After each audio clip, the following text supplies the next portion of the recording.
A factory reset restores your Xfinity Gateway Gen 2 to its original settings, erasing all custom configurations, Wi-Fi networks, and passwords.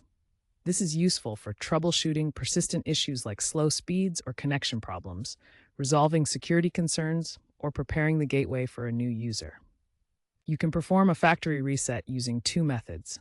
First, the physical method. Start by unplugging the gateway from power.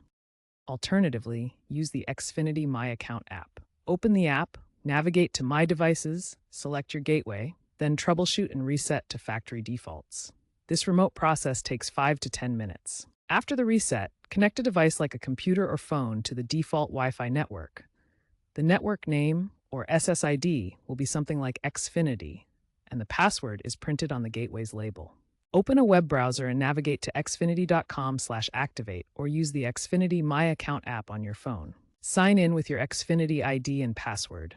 Then follow the on-screen prompts to customize your Wi-Fi name, password, and advanced settings like parental controls or a guest network. Test your internet connectivity by running a speed test to ensure you're getting the speeds you're paying for. Remember to update the gateway's firmware after the reset for the latest security patches and features. The full resetup may take 10 to 30 minutes. In some markets, you may be eligible for a free upgrade to a newer Xfinity Gateway model.